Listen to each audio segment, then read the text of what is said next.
من يهده الله فلا مضل له ومن يضلل فلا هادي له وأشهد أن لا إله إلا الله وحده لا شريك له وأن محمدًا عبده ورسوله يا أيها الذين آمنوا اتقوا الله حق تقاته ولا تموتن إلا وأنتم مسلمون يا أيها الناس اتقوا ربكم الذي خلقكم من نفس واحدة وخلق منها زوجها وبث منهما رجالا كثيرا ونساء واتقوا الله الذي تساءلون به والأرحام إن الله كان عليكم رقيبا يا أيها الذين آمنوا اتقوا الله وقولوا قولا سديدا يصلح لكم أعمالكم ويغفر لكم ذنوبكم ومن يطع الله ورسوله فقد فاز فوزا عظيما أما بعد فأعوذ بالله من الشيطان الرجيم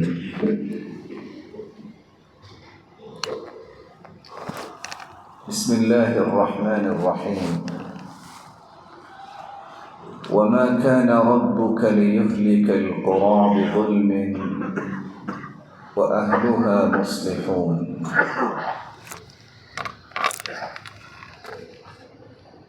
اللہ ذو جلال کا بے پناہ احسان ہے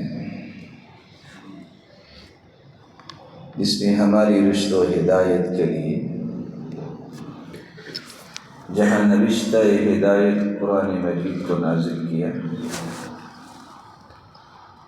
وہاں اس کی روشنی میں تربیت کرنے کے لیے کائنات کے سب سے بڑے مربی محمد رسول اللہ صلی اللہ علیہ وسلم کو ہمارے لیے ہادی و مرشد بنا کے بھیجا۔ آپ صلی اللہ علیہ وسلم کی تربیت اور صحبت میں آنے والے وہ لوگ جن کو صحابہ کرام کا نام دیا جاتا ہے، آپ صلی اللہ علیہ وسلم کی تربیت حاصل کرنے کے بعد اللہ تعالیٰ نے انہیں اس قدر مثالی بنایا کہ پھر رہتی دنیا تک انہی لوگوں کے ایمان کو پوری کائنات کے لیے میزان اور مقیاس اور پیمانہ بنا۔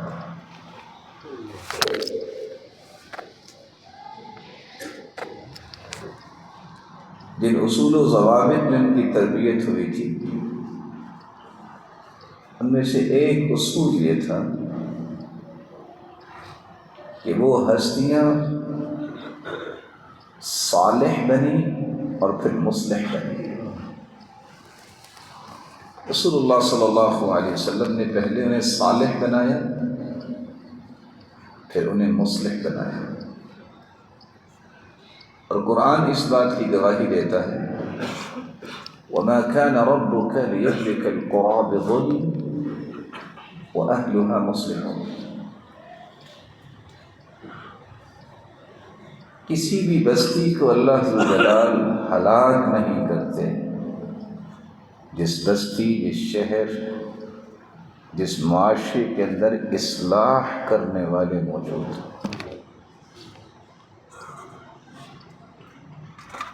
آج کے اس خطبے میں مجھے اور آپ کو اس بات کو سمجھنا ہے کہ صالح کس کو کہتے ہیں اور مصلح کس کو کہتے ہیں۔ اور ایسے لوگوں کی صحبت، رفاقت اور مجلس، اس کی قدر و قیمت کیا ہے، اور ایسے لوگوں کا ساتھ اختیار کرنے سے دنیا اور آخرت میں کون کون سی نعمتوں کے ہم مستحق بن سکتے ہیں۔ عربی زبان میں صالح کہتے ہیں نیک انسان، ایک جامع لفظ ہے نیک، جس کے اندر قابلیت نیکی کی ہو، اہلیت نیکی کی ہو، وہ ذمہ داریوں کو پورا کرنا جانتا ہوں۔ کون سی ذمہ داری؟ اللہ کے بھی حقوق کو پورا کرنے والا ہو اور اللہ کے بندوں کے حقوق کو بھی پورا کرنے والا ہو، اسے صالح کہتے ہیں۔ اللہ کے حقوق کیسے پورے کرے؟ فرائض کی پابندی کرے۔ اللہ کے حقوق کیا ہے؟ اللہ تعالیٰ کی حرام کردہ چیزوں سے اپنے آپ کو محفوظ کرے۔ اللہ تعالیٰ کے حقوق کیا ہیں؟ اس کی عبادت پہ کمپرومائز نہ کرے، اس کو صالح کہتے ہیں۔ اور اگر اس کے گھر کی ذمہ داری ہے، بچوں کی پرورش ہے، خاندان ہے، رشتہ دار ہیں، ان سے اچھا برتاؤ کرے۔ جہاں اللہ کے حقوق پہ اس کی نظر ہے، وہ اللہ کے بندوں کے بھی حقوق پورے کرتا ہے۔ مصلح کس کو کہتے ہیں؟ جس کو اللہ عز و جل نے یہ قابلیت عطا کی ہو کہ وہ لوگوں کو نیکی کا حکم دیتا ہے جیسے اللہ کے رسول نے دیا، لوگوں کو برائی سے تو روکتا ہے جیسے اللہ کے رسول نے روکا، کسی کو بھٹکتا ہوا دیکھتا ہے تو فوراً آگے بڑھ کے اس کے ہاتھ کو پکڑ کے جنت کی رہنمائی کر دے۔ یہی مصلح ہے جو لوگوں کو صحیح رہنمائی دے،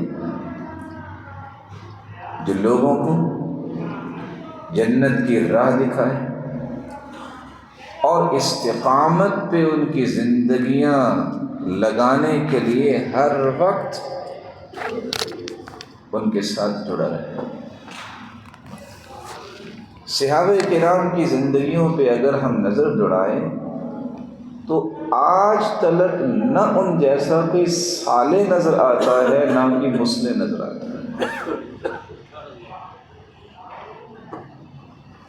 آج دیکھیں گے کچھ لوگ نماز کی تو بہت پابندی ہے، لیکن بچوں کی پرورش کی کوئی فکر نہیں۔ ایک شخص رفاہ عامہ کے کام تو بہت کرتا نظر آئے گا، نماز نہیں پڑھے گا۔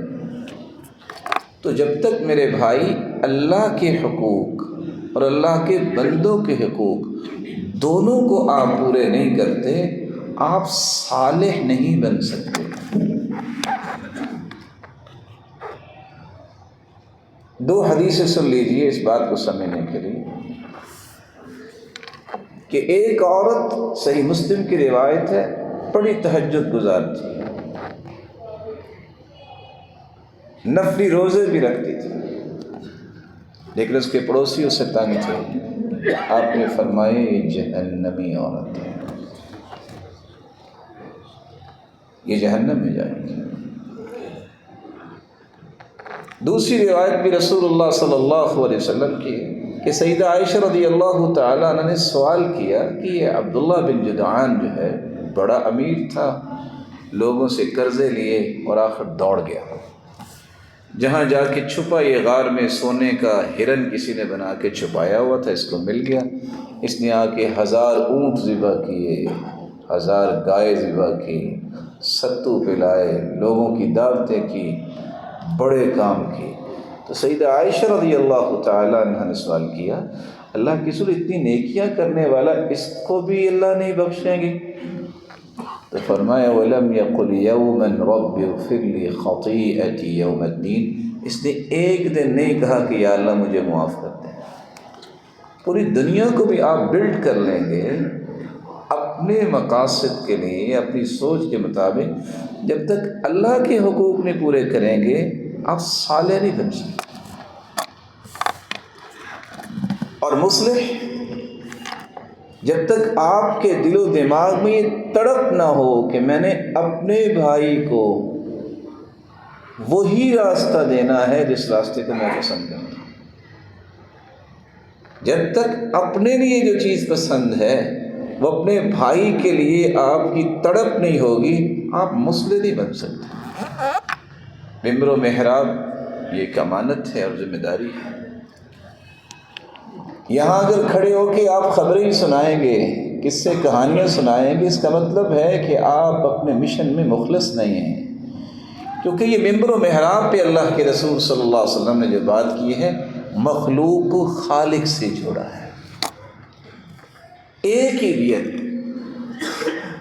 ایک ہی ایجنڈا ہے جس کو پورا کیا جاتا ہے کہ اللہ کی مخلوق اللہ ذوالجلال کی جنت کی وارث کیسے بن سکتی ہے۔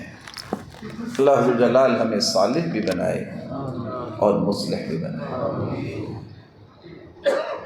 مصلح کی ایک ذمہ داری جہاں یہ نیکی کی راہ دکھانا اور برائی سے منع کرنا ہے، بہت اچھا ہے، لیکن انداز وہ نہیں چھوڑنا چاہیے جو اللہ کے رسول کا تھا۔ آپ مصلح کا نام دھار کے کسی کو گالی دینے لگ جائے تو اب مصلح تو نہ ہوئے۔ آپ مصلح کا روپ دھارنے کے بعد آپ لوگوں کی عزتوں کو اچھالنے لگ جائیں تو مصلح تو نہ ہوئے۔ مصلح تو کہتے ہیں اصلاح کرنے والا، فساد کرنے والے کو مصلح نہیں کہا جاتا۔ یہی وجہ ہے کہ سیدنا ابو الدرداء رضی اللہ تعالی عنہ اپنی خواہش کا اظہار کرنے، لولا ثلاث لأحببت ان اكون في بطن الارض لا على ظهرها، اگر دنیا میں تین چیزیں نہ ہوتی تو میں زندہ رہنا پسند نہ کرتا۔ لولا اخوان لی یأتونی ینتقون طیب الکلام کما ينتقى طیب التمر، اگر مجھے صالح لوگوں کی رفاقت نہ ملتی جو ہر خوبصورت بات میرے سامنے پیش کرتے ہیں، جس طرح کھجوروں کا ڈھیر لگا ہو تو عمدہ کھجوریں چن کے سچا محبت کرنے والا اپنے محبوب کو پیش کرتا ہے، اگر یہ نہ ہوتے جو مجھے ہمیشہ خالص اور عمدہ باتیں پیش کر کے جنت کی راہ کی طرف لے جاتے ہیں، اور سجدے کی لذت نہ ہوتی، جب میں سجدے میں جاتا ہوں تو دنیا کی لذتوں کو بھول جاتا ہوں، یا صبح و شام اللہ ذوالجلال کی راہ میں نکلنے سے جو سکون ملتا ہے، اگر یہ تین چیزیں نہ ہوتی تو زندگی کا کوئی مزہ نہ ہوتا۔ سیدنا حسن بصری رحمۃ اللہ علیہ اس لیے فرمایا کرتے تھے، اخواننا احب الینا من اہلینا، ہمارے دینی بھائی جو ہیں وہ بسا اوقات ہمارے اہل و عیال سے بھی ہمیں پیارے لگتے ہیں۔ کسی نے کہا یہ آپ نے بات کیا کہہ دی؟ کہتے اس کے زاویہ سمجھیے، اخواننا یذکروننا بالآخرہ واہلونا یذکروننا بالدنیا، اہل و عیال تو دنیا ہی ہمیں یاد کرواتے ہیں کہ یہ چیز رہ گئی ہے، یہ لانے والی ہے، اور جو دینی بھائی ہوتے ہیں وہ صرف آخرت یاد دلاتے ہیں۔ محمد بن واسع رحمہ اللہ کہا کرتے تھے، جب ان سے کسی نے سوال کیا کہ آپ کے نزدیک سب سے افضل عمل کون سا ہے، کہتے ہیں سب سے افضل عمل یا سب سے افضل عمل کی طرف جانے کا راستہ، کہتے ہیں چلو دونوں ہی بتا دیں۔ کہتے ہیں سب سے افضل عمل تو ہے اللہ کی رضا حاصل کرنا، لیکن راستہ یہ ہے صحبت الاصحاب و محادثت الاخوان اذا اصطحبوا علی التقى والبر، راستہ یہ ہے ایسے عمدہ لوگوں کا ساتھ اختیار کر کے اس سے ہم کلام ہوا کرے جن کو اللہ عز جلال نے تقوی اور نیکی کی نعمت سے مالا مال کیا ہے۔ جب تم ان کے ساتھ رہو گے تو تمہارے دل سے اللہ عز جلال ہر قسم کے فساد اور اختلاف کی جڑ کو اکھیڑ دیا۔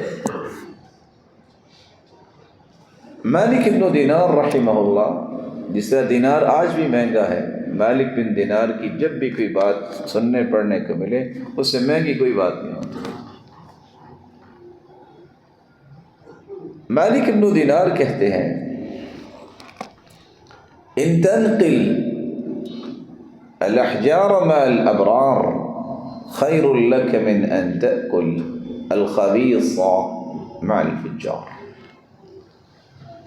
اگر تمہیں نیک لوگوں کے ساتھ پتھر بھی اٹھانے پڑیں تو یہ بہتر ہے کہ تم فاجر لوگوں کے ساتھ بیٹھ کے حلوہ کھاؤ، کیونکہ اس کے ساتھ یہ وقتی 2-4 منٹوں کی لذت ہے، جس کے بعد آزمائشیں اور مصیبتیں اور سزائیں ملیں گی، لیکن نیک لوگوں کی یہ معمولی سے کام کے بعد ہمیشہ ہمیشہ کے لیے خوشیاں ملیں گی۔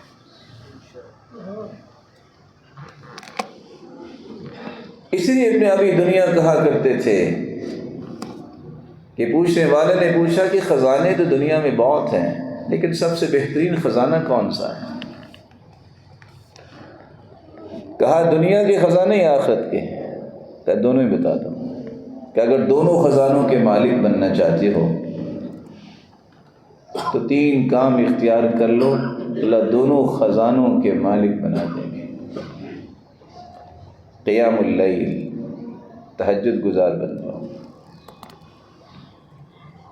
لقاء الاخوان، نیک لوگوں کی ملاقات سے اپنے آپ کو محروم نہ کرنا۔ والصلاة فی جماعہ، نماز با جماعت پہ کبھی بھی کمپرومائز نہ کرنا۔ آپ قرآن مجید اٹھائیے، پڑھیے، جہاں بھی اللہ عز و جلال نے کسی عبادت کا تذکرہ کیا وہاں رزق کا تذکرہ کیا ہے۔ کیوں؟ کہ جو عبادت پر توجہ دیتا ہے اللہ فرماتے ہیں ہم اس کو کبھی رزق سے محروم نہیں کرتے۔ نحن نرزقک والعاقبۃ للتقوی، ہم رزق دیتے ہیں۔ سفیان ثوری رحمۃ اللہ علیہ، کسی نے پوچھا قرآن میں اللہ عز و جلال فرماتے ہیں وَجَعَلْنَا مِنَ الْمَاءِ كُلَّ شَيْءٍ حَيٍّ، دنیا کی ہر چیز کو اللہ عز و جلال نے زندہ رکھا ہے، تو پانی کے ساتھ پانی ختم ہو جائے تو زندگی کیسے بچے؟ اچھا یہ بتاؤ زندگی کو پرسکون بنانے کا پانی کون سا ہے؟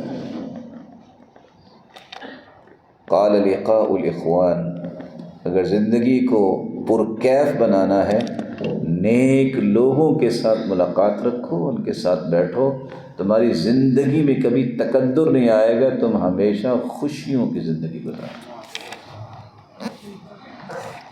محمد بن منکدر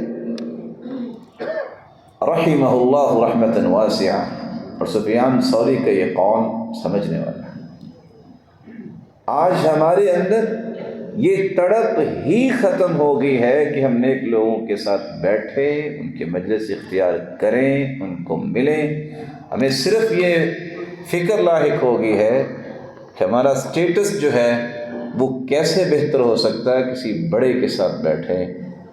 یاد رکھنا بڑا وہی ہوتا ہے جس کو اللہ نے بڑا بنایا۔ لوگ ابو جہل کے ساتھ ہوتے تھے، کوئی قدر نہیں، اور ایک وہ ہستی ہے جس کا رنگ بھی کالا تھا، بلال، لیکن وہ چلتے زمین پر ہی تھے، اس کے قدموں کی آہٹ جنت میں سنائی دیتی۔ تو بڑا کون ہوا؟ ایک وہ ہے جس کی ہم منت کرتے ہیں ہمارے لیے دعائیں کرو، ایک وہ ہے جس کے لیے کھربوں فرشتے 24 گھنٹے دعاؤں میں مشغول ہیں۔ بڑا کون ہوا؟ وہ ہے جس کے لیے اللہ ذو جلال نے اپنے فرشتوں کو دعاؤں میں لگا رکھا ہے۔ اور وہ کون ہے؟ جن کو کہتے ہیں معلم الناس الخیر، جو لوگوں کو خیر اور بھلائی کی تعلیم دیتا ہے، دعوت دیتا ہے، سکھاتا ہے، تزکیہ کرتا ہے، تربیت دیتا ہے۔ 14 کے 14 طبق، 7 آسمان کے فرشتے اور 7 زمینوں کی مخلوقات کو اللہ نے پابند کیا ہے کہ اس کی بخشش، اس کی مغفرت اور اس کی برکت کے لیے تم نے دعائیں کرنی۔ بلال ابن سعد کہا کرتے تھے، تعجب کی بات ہے آج کوئی کسی کے ہاتھ پہ دینار رکھ دے تو اسے بہت خوشی ہوتی، اس نے مجھے دینار دیا، لیکن اس کو یاد رہنا چاہیے اس سے بہترین تمہارا وہ دوست ہے جو تمہیں کوئی ایک ایسی بات بتا دے جس کے ذریعے تم اللہ کے قریب ہو جاؤ۔ دینار تو ختم ہو جائے گا۔ اس لیے سلف صالحین کہا کرتے تھے کہ دنیا میں عاجز، نکارہ، نکما شخص دیکھنا ہے تو وہ شخص ہے جس کا کوئی نیک دوست نہ ہو،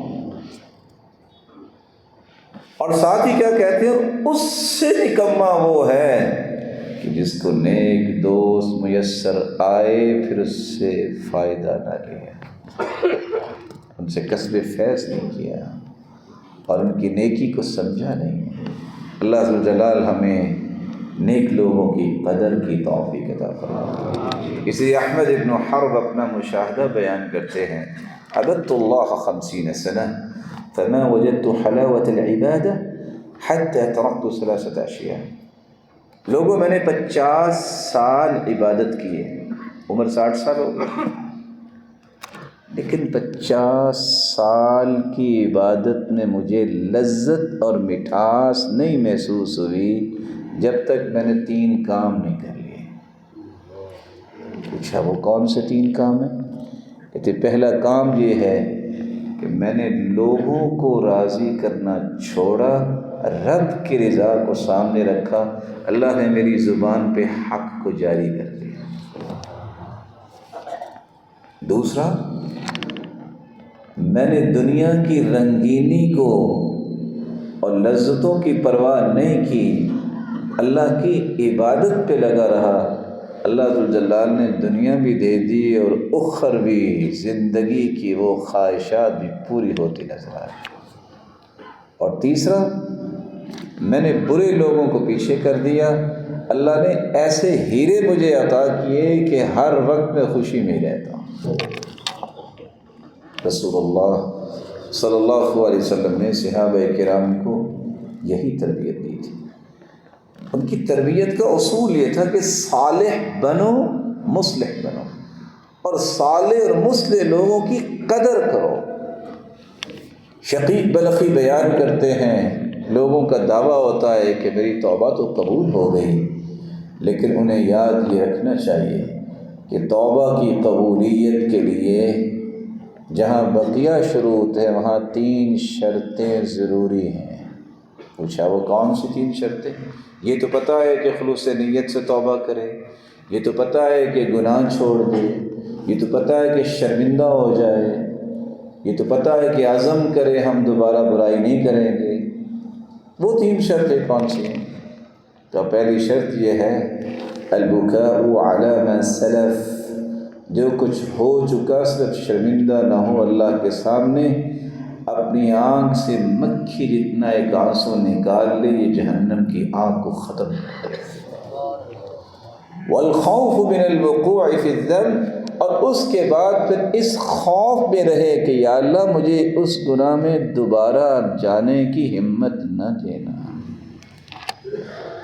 وہجران اخوان السوء وملازمۃ الاخیار، جب تک وہ برا معاشرہ نہیں چھوڑتا، برے دوست نہیں چھوڑتا اور نیکوں کا ساتھ اختیار نہیں کرتا، وہ اپنی توبہ پہ پکا رہ ہی نہیں سکتا۔ اس لیے آپ نے وہ حدیث سنی ہوگی جس نے 99 لوگوں کو قتل کیا، تو ایک پادری کے پاس آیا کہ حل لی من توبہ، کیا میری توبہ ہے؟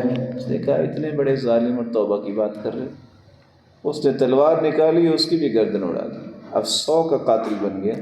پھر وہ کسی نیک عالم کے پاس آیا جس کو عالم ربانی کہتے ہیں. اس نے کہا کہ توبہ تو اب بھی ہے لیکن ایک کام کرنا پڑے گا. وہ کیا کام ہے؟ برے لوگ چھوڑو، ائتی قریۃ کذا وکذا فإنہم یعبدون اللہ، فلاں بستی میں چلے جاؤ جہاں نیک لوگ رہتے ہیں. گھر سے نکلا فادرکہ الموت، موت آ گئی. اللہ تعالیٰ کا نظام ہے، فرشتے آئے. فاختصمت الملائکہ، فرشتے جنت کی طرف روح لے جانے کے لیے بھی آتے اور جہنم کی طرف بھی.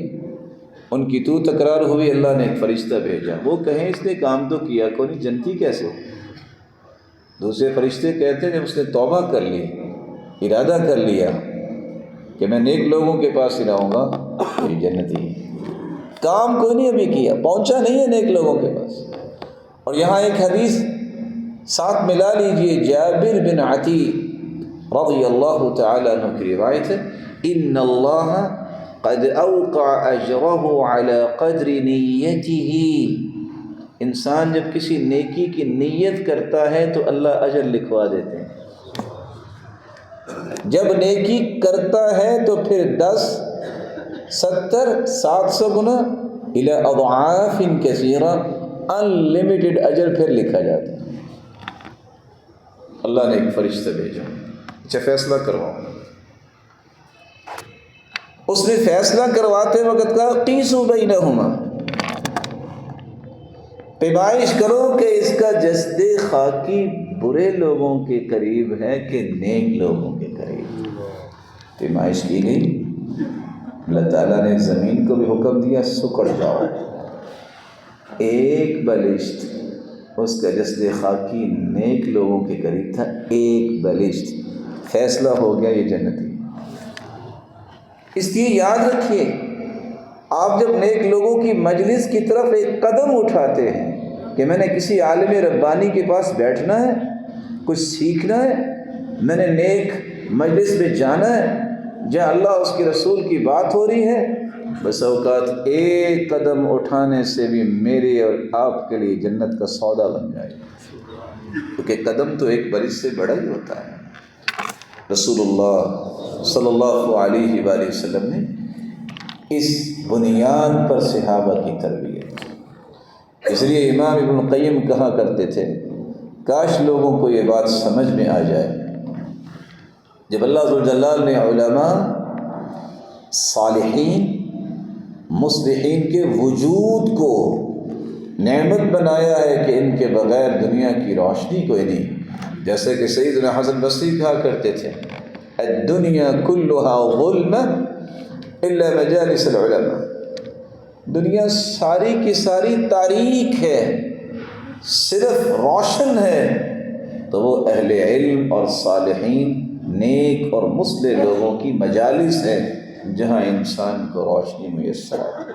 تو امام ابن القیم رحمۃ اللہ علیہ فرمایا کرتے تھے اگر یہ نیک لوگ نہ ہوتے، صالحین مصلحین اصلاح کرنے والے نہ ہوتے، لَكَانَ النَّاسُ كَالْبَهَائِمِ بَلْ أَسْوَأُ حَالًا، تو پھر انسانیت کا روپ ختم کر بیٹھتی اور حیوانوں سے بھی آگے بڑھ جاتی. حیوان کو تو اللہ نے عقل ہی نہ دی، اس لیے وہ زیادہ سے زیادہ ٹکر مارے گا، زیادہ سے زیادہ معمولی سا نقصان کرے گا اور اس کا کوئی حساب نہیں ہے قیامت کو. لیکن جس کو عقل دی ہے، فہم و فراست دی ہے، جب یہ علم کی روشنی میں زندگی نہیں گزارتا، نیکیاں نہیں کرتا، تو صرف اس کی دنیا ہی خراب نہیں ہوتی، یہ اپنے آپ کو ابد الآباد کہیں جہنم کے سپرد نہ کرتا.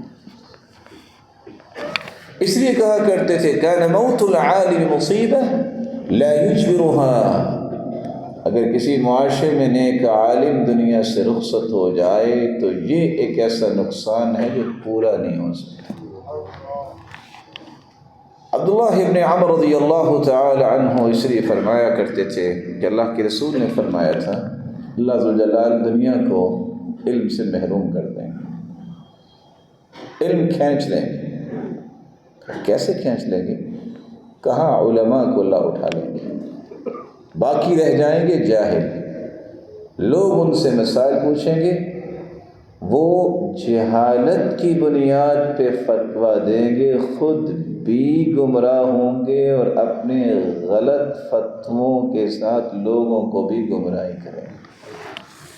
رسول اللہ صلی اللہ علیہ وآلہ وسلم کی اس بات کو آجری بیان کرتے ہیں، جب علماء کسی معاشرے سے اٹھ جائیں تو وہاں ایک تو علم مٹ جاتا ہے، دوسرا جہالت وہاں رائج ہو جاتی ہے، اور تیسرا لوگوں کی زندگی حیرانی کا باعث بنتی ہے، ان کو سمجھ نہیں آتی کہ اب ہم نے کرنا کیا ہے۔ رسول اللہ صلی اللہ علیہ وسلم کے صحابی عمر رضی اللہ تعالیٰ عنہ نے کتنی بڑی بات کرتی، کہتے ہیں موت الف عابد اہون من موت عالم بصیر بحلال اللہ وحرام۔ عبادت کتنی اچھی چیز ہے، عبادت گزار اللہ کو کتنے پسند ہے۔ فرمایا 1000 عبادت گزار اللہ کے پاس چلے جائیں، اس سے زیادہ نقصان اس وقت ہوتا ہے کہ حلت و حرمت کی تمیز کرنے والا اور مسائل جاننے والا کوئی صاحب بصیرت عالم دنیا سے رخصت ہو جائے۔ امام ابن القیم رحمۃ اللہ علیہ فرمایا کرتے تھے کہ عمر کی بات اب سمجھ آ گئی کہ جو عبادت گزار ہے اس نے تو اپنی ہی جنت بنائی نا، جو عالم ہے وہ صرف اپنی جنت نہیں بناتا، وہ سینکڑوں ہزاروں لوگوں کی جنت کا باعث بھی بنتا ہے، اس کا پروفٹ جو ہے وہ متعدی ہوتا ہے۔ رسول اللہ صلی اللہ علیہ وسلم کے صحابی عبداللہ ابن مسعود رضی اللہ تعالیٰ عنہ بیان کرتے ہیں، موت العالم سلمہ فی الاسلام لا يسدها شیء ما اختلف اللیل والنہار۔ کسی عالم ربانی کی موت سے جو دراڑ پڑتی ہے وہ کبھی بھی پر نہیں ہوتی۔ سعید بن جبیر رحمہ اللہ سے جب کسی نے پوچھا کہ دنیا میں نقصان تو بہت ہوتے ہیں، لیکن یہ بتائیے لوگ کیسے ہلاک ہوتے ہیں؟ جنگوں سے تو سمجھ میں آئی، لیکن آپ کی مجلس میں بیٹھتے ہیں تو ہمیں سمجھ آتی ہے کہ صرف جنگ اور لڑائی سے لوگ ہلاک نہیں ہوتے۔ کہا لوگوں کی ہلاکت کب ہوتی ہے؟ اذا ہلک علماؤہم، جب ان کے علماء دنیا سے رخصت ہو جائے تو پھر ان کے سامنے راستہ ہی ہلاکت کے رہ جاتے، کوئی رہنمائی دینے والا نہیں ہوتا۔ ایوب سختیانی رحمۃ اللہ علیہ اس لیے فرمایا کرتے تھے، انی اخبر بموت الرجل من اہل السنہ فکأنی افقد بعض اعضائی۔ مجھے جب خبر ملتی ہے کہ سنت کا پابند، سنت کے مطابق زندگی گزارنے والا، سنت کی دعوت کو عام کرنے والا اور سنت کے مطابق لوگوں کو لے کے چلنے والا وہ دنیا سے چلا گیا ہے، مجھے یوں محسوس ہوتا ہے کہ میرے جسم کا کوئی عضو جو ہے وہ کٹ گیا ہے اور وہ جسم کا حصہ نہیں۔ اس لیے یحییٰ بن جعفر نے کہا تھا، لو قدرت ان ازید من عمری فی عمر محمد بن اسماعیل لفعلت، لأن موتی موت رجل واحد وموت محمد بن اسماعیل فیہ ذہاب العلم۔ لوگوں اگر میرے پاس طاقت ہوتی نا تو میں اپنی زندگی امام بخاری کو دے دیتا، کیونکہ میں فوت ہوا تو اس کا مطلب ایک انسان فوت ہوگا، اور یہ شخص فوت ہوگا تو ایک بہت بڑا علم جو ہے وہ ہم سے رخصت ہو جائے گا۔ سفیان بن عیینہ رحمہ اللہ اس لیے کہا کرتے تھے کہ جاہل معاشرے پہ بہت سارے عذاب آتے ہیں، لیکن سب سے بڑا عذاب وَأَيُّ عُقُوبَةٍ أَشَدُّ عَلَى أَهْلِ الْجَهْلِ، اور سب سے بڑی آزمائش جاہلوں کے لیے اور ایسے معاشرے کے لیے ہے کہ اللہ وہاں سے علماء بھی اٹھا لیں، اب سوائے ہلاکت کے ان کے سامنے کوئی راستہ نہیں ہوتا۔ رسول اللہ صلی اللہ علیہ وآلہ وسلم نے امت اسلامیہ کو کچھ نصیحتیں کی ہیں کہ اگر آپ نیک لوگوں کے ساتھ جڑے رہو گے، ایسی مجالس میں بیٹھو گے، علماء ربانیین ان کی صحبت اختیار کرو گے، ان کی رفاقت اختیار کرو گے، تو تمہیں سب سے پہلا فائدہ کیا ملے گا؟ صحیح بخاری کی لمبی روایت ہے، اللہ کے رسول صلی اللہ علیہ وسلم نے فرمایا ان للہ ملائکۃ سیارۃ فضلا، اللہ ذو جلال کے کچھ موبائل فرشتے ہیں جو ہر وقت زمین میں گردش کرتے ہیں، جہاں بھی اللہ اور اس کے رسول کی بات ہو رہی ہوتی ہے، تذکرہ ہو رہا ہوتا ہے، وہ بیٹھ جاتے ہیں۔ جب وہ واپس اللہ ذو جلال کے پاس جاتے ہیں تو اللہ ذو جلال وہو اعلم بہم، صحیح بخاری کی روایت ہے، پتہ تو ہے، بھیجے تو اللہ تعالیٰ نے۔ اللہ پوچھتے ہیں من این اقبلتم، اچھا کہاں سے آئے ہو؟ جواب دیتے ہیں اللہ تیرے بندوں کے پاس گئے تھے۔ اچھا وہ کیا کر رہے تھے؟ اللہ آپ کی جنت مانگ رہے تھے اور جہنم سے بچنے کی التجا کر رہے تھے۔ کہا انہوں نے جنت دیکھی ہے؟ کہا جنت دیکھی تو نہیں، تذکرہ سنا۔ کہ اگر وہ دیکھ لے تو پھر تو ایک لمحہ بھی وہاں دنیا میں رہنا پسند نہ کرے۔ کہا جہنم سے بچنے کی بات کر رہے تھے، جہنم دیکھی ہے انہوں نے؟ اللہ جہنم دیکھی تو نہیں، تذکرہ سنا۔ کہا اگر دیکھ لیں تو؟ کہا پھر دنیا میں رہنا پسند نہ کرے، اس سے بچنے کے لیے اپنی زندگی لگا دیں۔ اللہ فرماتی ہیں تم سب کے سب گواہ رہنا، جتنے بیٹھے تھے نا میں نے سب کو معاف کر دیا۔ صحیح بخاری کی یہ روایت بتاتی ہے، فرشتہ سوال کرتا ہے اے اللہ انما مر بمجلس فجلس معهم، یہ بیٹھنے والوں کو سب کو ہی معاف کر دیا، ان میں سے تو ایک ایسا شخص بھی بیٹھا تھا، گزر رہا تھا، اس نے کہا لوگ اکٹھے ہیں، پتہ کرتے ہیں کیا مسئلہ ہے، تو ویسے ہی بیٹھ گیا، اس کو بھی معاف کر دیا۔ خطاء، بہت زیادہ برائیاں کرنے والا تھا۔ جواب ملتا ہے ہم الجلساء لا یشقی بہم جلیسہم، صحیح بخاری کی روایت ہے 6408، میرے فرشتوں جو بیٹھنے والے ہیں مجھے اتنے پسند ہیں، جو ان کے ساتھ بھی آ کے بیٹھ جائے وہ بدبخت نہیں ہوتا، میں اس کو بھی بخش دیتا۔ اس سے بڑی سعادت کیا ہے کہ آپ کی کسی ایک مجلس میں اللہ اور اس کے رسول کی بات سننے کے لیے آئے اور آپ کی بخشش کا پروانہ آپ کو تھما دیا جائے۔ رسول اللہ صلی اللہ علیہ وآلہ وسلم نے ایک اور بات بھی سمجھائی، اگر آپ کی سچی تمنا ہے کہ آپ بھی صالح بنے، آپ بھی مصلح بنے، تو پھر ایسے لوگوں کی مجلس اختیار کرو۔ کیوں؟ کیونکہ آپ صلی اللہ علیہ وسلم نے فرمایا الرجل علی دین خلیلہ فلینظر احدکم الی من یخالل، ہر شخص اپنے دوست کے دین پر ہوتا ہے، اس لیے سوچ کے دوستی کیا کرو کہ میرا تعلق کس کے ساتھ ہے، جس کے ساتھ ہوگے اسی طرح کا تمہارا دین بن جائے گا۔ المجالسہ تولد المجانسہ، جس کے ساتھ بیٹھو گے اسی طرح کے ہو جاؤ گے۔ اس لیے ابو سلیمان الدارانی کیا ہی یہ عجیب انسان تھا، ایسے ایسے نیک لوگ گزرے ہیں۔ ابو سلیمان الدارانی فرماتے ہیں انما الاخ الذي يعظك برؤيته قبل ان يعظك بكلامه لقد كنت انظر الى الاخ من اخواني بالعراق فاعمل على رؤيته شهرا، اصل تمہارا سچا دوست وہ ہے جو تمہیں کہے بعد میں صرف اس کو دیکھ کے ہی تمہیں خوشی نصیب ہو جائے۔ اور پھر وہ کہتے ہیں میں اپنے نیک ساتھی اور علماء سے جب ملاقات کرتا ہوں 1 مہینے تک جو ہے میں روشنی میں زندگی گزارتا ہوں۔ ابو سلیمان الدارانی کی بات میں نے کی، یہ عجیب انسان کیوں تھا؟ جب بھی بازار جاتے نا تو اپنے چہرے کو لپیٹ کے جاتے تھے۔ آج ہمارا تو رویہ کچھ اور ہے نا، ہم نے کوئی چیز خریدنی ہوتی ہے تو کوئی 10 رابطے اور تعلق ڈھونڈتے ہیں کہ کسی طریقے سے یہ چیز سستے بھاؤ مل جائے۔ میں کیوں نہیں پسند کرتا کہ جو صبح سے بیٹھا ہے اللہ اس سے بھی برکت دے؟ میں کیوں نہیں پسند کرتا؟ وہ میرا بھائی نہیں، مسلمان نہیں؟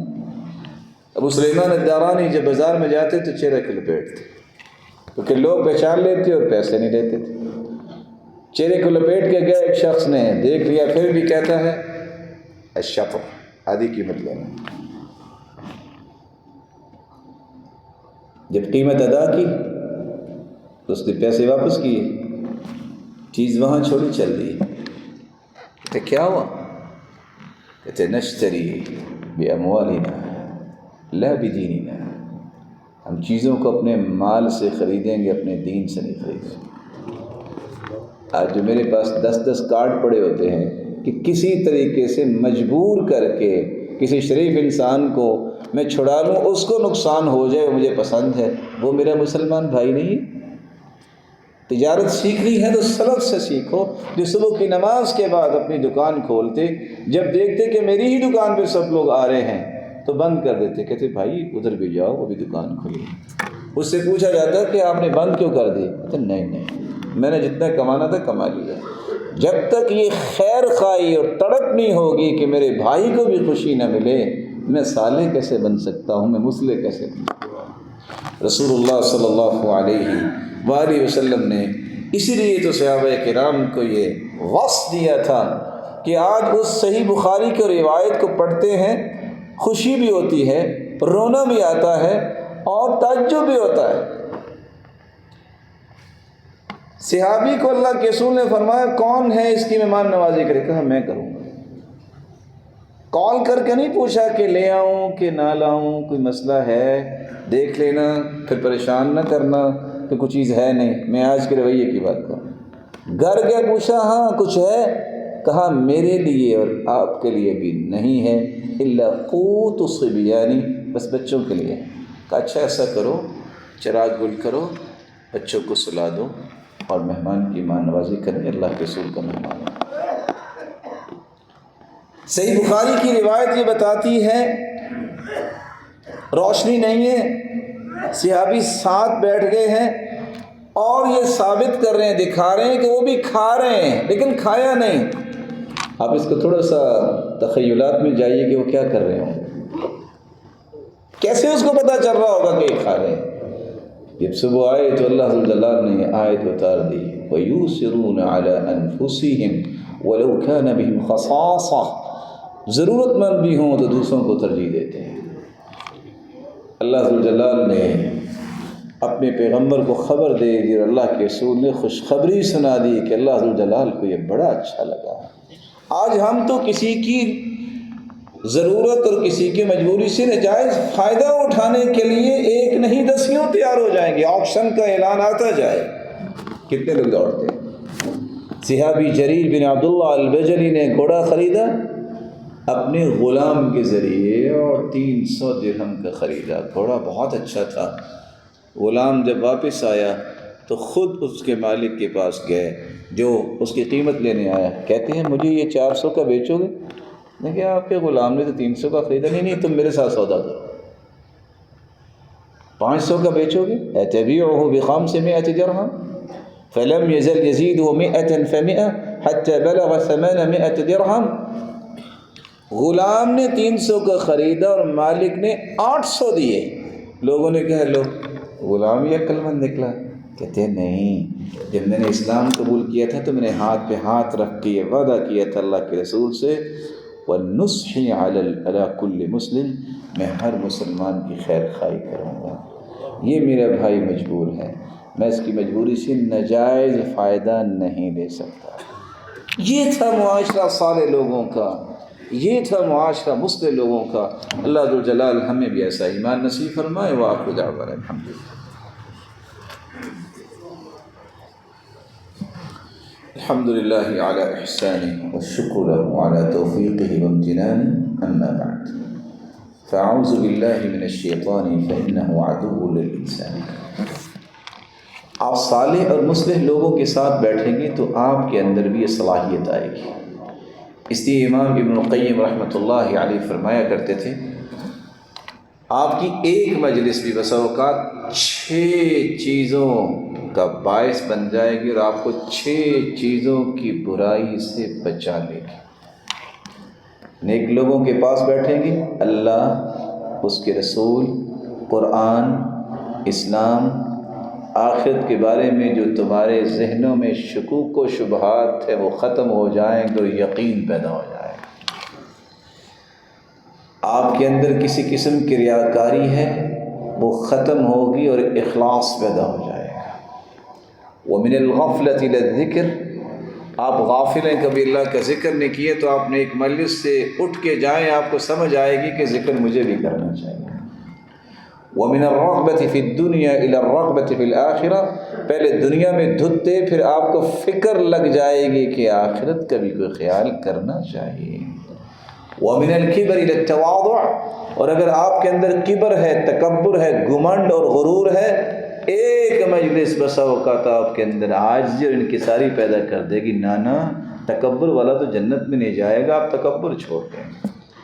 اور وَمِنَ الرِّيَاءِ إِلَى الْإِخْلَاصِ، اور اگر آپ کے اندر ریاکاری ہے تو اللہ ذوالجلال تمہیں اخلاص کی دولت سے مالا مال کر دیں گے۔ وَمِن سُوءِ النِّيَّةِ إِلَى النَّصِيحَةِ، آپ بیٹھے مجلس میں ہزاروں باتیں ہوں گی، نیک لوگ جن کو علماء ربانیین کہتے ہیں وہاں نیتوں کو دھویا جاتا ہے اور نصیحت کا پہلو غالب کیا جاتا ہے کہ آپ اچھی بات کر دیں، ماننا نہ ماننا، کسی کو ہدایت دینا وہ اس کی مرضی ہے، ہمارا کام صرف صحیح بات پہنچانا ہے۔ اللہ ذو الجلال ہمیں توفیق عطا فرمائے۔ اور سفیان ثوری کہا کرتے تھے وجدت قلبی یصلح بمکہ والمدینہ مع قوم غرباء اصحاب بیوت وعباء، لوگ کہتے ہیں کہ دل کی حالت نہیں بدلتی، پریشانیاں کیا کریں، اس کا علاج میں نے یہ رکھا ہے۔ سفیان ثوری کہتے ہیں میں چپ کر کے مکہ مدینہ چلا جاتا ہوں، وہاں وہ خیموں میں لوگ بیٹھے ہوتے ہیں، ان کے ساتھ وقت گزارنے کے بعد میں بالکل حشاش بشاش ہو کے واپس آ جاتا ہوں۔ میں آپ سے بھی گزارش کروں گا، سلف اپنے بچوں کو جب سمجھتے کہ درست نہیں ہو رہے تو ان کو بیت اللہ دکھایا کرتے تھے۔ آپ بھی اپنا معمول بنائیں، جن کو اللہ نے استطاعت دی ہے، بیت اللہ یہ بہت بڑی نعمت ہے۔ اس لیے فرمایا تھا اس سے پہلے کہ ایک ٹیڑھی پنڈیوں والا کالے رنگ والا آئے اور بیت اللہ کی ایک ایک اینٹ الگ کر دے، اس سے پہلے اس گھر سے فائدہ اٹھا لو، اور وہ قیامت کے قریب ہو۔ رسول اللہ صلی اللہ علیہ وسلم کی صحیح تربیت پانے والے صحابہ، پھر ان کے شاگرد یحییٰ بن معاذ فرماتے ہیں کسی بندے کو یہ شکایت ہو جائے کہ میرا دل تو ٹھیک ہی نہیں ہوتا، میں نے بڑے علاج کیے، بڑی کوشش کی ہے، دل کا علاج کیسے ہوگا، اس کی ساری بیماریاں ختم ہو جائیں، وہ کہا کرتے تھے قرآن کو ترجمے سے پڑھا کرو، تھوڑا سا اپنے آپ کو بھوکا رکھنا سیکھ جاؤ، یعنی روزہ رکھو، تہجد پڑھو، اکیلے بیٹھ کے اللہ سے دعا کرو، یہ چاروں کام کر لو گے تو ان چاروں کاموں میں رنگ پیدا کرے گی جب مجالست الصالحین نیک لوگوں کے مجلس میں بیٹھو۔ رسول اللہ صلی اللہ علیہ وآلہ وسلم نے صحابہ کرام کی جو تربیت کی تھی وہ انہی نقوش پہ تھی جس کو آج آپ سن رہے ہیں، اور قرآنی خوشخبری دی دنیا کے اندر بڑے دعوے، بڑی باتیں کہ میں آپ کا دوست ہوں، میں ہمیشہ آپ کے ساتھ چلوں گا۔ جتنے زیادہ زوردار دعوے ہوتے ہیں اتنی جلدی ختم ہوتے ہیں، لیکن قرآن کہتا ہے الاخلاء یومئذ بعضهم لبعض عدو الا المتقین، دنیا کی ہر دوستی ختم ہو جائے گی قیامت کے دن، لیکن متقی جنت میں بھی اکٹھے ہی ہوں گے۔ اس لیے جس کے ساتھ تعلق بناؤ، یہ ذہن بنا کے کہ میں نے جنت میں بھی اس کے ساتھ رہنا، اور اس کا آسان سا طریقہ کیا ہے دوستی بنانے کا، جو آپ جنت تک ساتھ جائیں گے، اصحب من هو فوقك في الدین ودونك في الدنیا، یہ بڑی گہری بات ہے۔ آپ کے دوستی کے میئرز کیا ہے؟ اگر تو جنت تک دوستی نہیں جانی ہے تو دین میں جو آپ سے بڑا ہے اس کو دوست بناؤ، جو دنیا میں آپ سے چھوٹا ہے اس کو دوست بناؤ۔ لیکن آج اس کے الٹ ہوتا ہے۔ دین میں تو چلو مولانا صاحب کے پیچھے نماز پڑھتے ہیں تو ٹھیک ہے، کسی بڑے کے پاس جانے کی ضرورت نہیں ہے۔ دنیا میں ہز ایکسیلنسی، ہاں یہ فلاں کے ساتھ تعلق بنانا چاہیے تاکہ فائدہ ہوگا۔ فائدہ اس وقت ہی ہوگا آپ دنیا جہان سے جو ہے تعلق بنا لیں جب تک اللہ کا فیصلہ ہو۔ اس کے فیصلے کے بغیر کوئی فائدہ نہیں ہو سکتا، نقصان بھی کوئی نہیں دے سکتا جب تک اللہ ذوالجلال کا فیصلہ نہیں ہوگا۔ صالحین کی مجلس کو جب آپ اختیار کریں گے تو یاد رکھنا وہ آپ کے لیے اللہ ذوالجلال سے جو مانگیں گے اللہ عطا بھی کریں گے، اور اللہ خود سے تمہارے لیے فرشتوں کو مقرر کر دیں گے۔ ام درداء رضی اللہ تعالی عنہ بیان کرتی ہیں کہ ابو درداء کے 360 دوست ہیں۔ میں حیران ہوں یہ بات پڑھ کے، تو وہ 360 لوگوں کے لیے دعائیں کیا کرتے تھے۔ آج تو ہمیں 10 سے 20 لوگوں کے نام یاد نہیں رہتے۔ جب میں نے پوچھا کہ آپ دعائیں کرتے ہیں اور ہر ایک کے لیے کرتے ہیں، کہا آپ کو پتہ نہیں اللہ کے رسول نے فرمایا تھا کہ جو کسی کے لیے دعا کرتا ہے نا تو اللہ ذوالجلال اس کے لیے فرشتے 2 مقرر کر دیتے ہیں، اور ایک روایت میں آتا ہے 1 مقرر کر دیتے ہیں۔ وہ آمین بھی کہتا رہتا ہے اور ساتھ کہتا ہے یا اللہ یہ اپنے بھائی کے لیے جو دعا مانگ رہا ہے تو اس کو بھی عطا کر دے، تو میں اس لیے دعا کرتا ہوں۔ جب آپ کسی نیک شخص کی صحبت میں جاتے ہیں تو رسول اللہ صلی اللہ علیہ وآلہ وسلم نے تو یہاں تک فرمایا تھا کہ اگر آپ کسی بھائی جو اللہ کے لیے آپ نے اس سے تعلق بنایا اس کی زیارت کے لیے جاتے ہیں یا بیمار پرسی کے لیے جاتے ہیں تو اللہ کا ایک فرشتہ اعلان کرتا ہے طبت وطاب ممشاک وتبوأت من الجنة منزلا، طبت وطاب ممشاک، کیا ہی تیرا یہ چال چلن ہے اور کتنے ہی تم اللہ تعالیٰ کے اس عنایت کے مستحق بنے ہو، تم نے تو آج جنت میں جگہ بنا لی۔ صحیح مسلم کے قصہ تو آپ نے سنا ہوگا، جب ایک فرشتہ آیا، ایک شخص جا رہا تھا ملنے کے لیے، پوچھا الہی ترید کہاں جا رہے ہو؟ انسان کو پوچھ رہا ہے، کہا میں اپنے بھائی کو ملنے جا رہا ہوں۔ کہتے کچھ لینا دینا ہے؟ کہتے نہیں، صرف اللہ کی رضا کے لیے ملنے جا رہا ہوں۔ وہ پہلے تو سوال کرنے والا سائل تو پھر مخبر بن گیا، کہتے پتہ ہے میں کون ہوں؟ میں اللہ کی طرف سے آیا ہوا فرشتہ ہوں، جس طرح تم اللہ کی رضا کے لیے اس سے محبت کرتے ہو، اللہ کا پیغام لے کے آؤں کہ اللہ تجھ سے محبت کرتا ہے۔ رسول اللہ صلی اللہ علیہ وآلہ وسلم نے فرمایا المرء مع من احب، جو دنیا میں کسی سے محبت کرتا ہے قیامت کو اسی کے ساتھ ہی ہوگا۔ امام شافعی اس لیے کہا کرتے تھے احب الصالحین ولست منہم، میں نیک لوگوں سے محبت تو کرتا ہوں اگرچہ میں اتنا نیک نہیں ہوں۔ لعلی ان انال بہم شفاعہ، شاید کہ قیامت کے دن میری سفارش ہو جائے۔ واکرہ من مضاعتہ المعاصی، اور میں گناہ پسند کرتا ہوں۔ وان کنا جمیعا فی البضاعہ، اگرچہ ہم سب جو ہیں ان سے غلطیاں اور کوتاہیاں ہوتی ہیں۔ امام حسن بصری رحمۃ اللہ علیہ جب انہوں نے یہ کہا تھا استکثروا من الاصدقاء المؤمنین، سچے مومن لوگوں کو زیادہ سے زیادہ دوست بنایا کرو، بھائی بنایا کرو۔ فإن لهم شفاعة یوم القیامہ، یہ قیامت کو آپ کے سفارشی بنیں گے۔ کہا یہ کیسے؟ کہتے آپ نے قرآن نہیں پڑھا؟ فما لنا من شافعین ولا صدیق حمیم، لوگ کہیں گے قیامت کو کاش کو ہمارا سفارشی ہوتا، ہمارا گہرا دوست ہوتا اور ہماری سفارش کرتا۔ فما لنا من شافعین ولا صدیق حمیم، ایسے دوست بناؤ جن کی دنیا میں دعاؤں کو بھی اللہ قبول کریں اور جن کے ذریعے جنت کی راہیں بھی آسان ہوں۔ یہ وہ چمکتے ہوئے ستارے ہیں جو رات کی تاریکی میں رستے دکھاتے ہیں۔ دنیا کا رستہ دیکھنے کے لیے ستاروں کی ضرورت پڑتی ہے، اس طرح آخرت کا راستہ دیکھنے کے لیے ایسے علماء کی ضرورت پڑتی ہے۔ اللہ ذوالجلال ہمیں صالح بھی بنائے، مصلح بھی بنائے، اور صالح اور مصلح لوگوں کا ساتھ نصیب فرمائے، اور ایسے لوگوں کی مجالس کو اختیار کرنے کی توفیق عطا فرمائے۔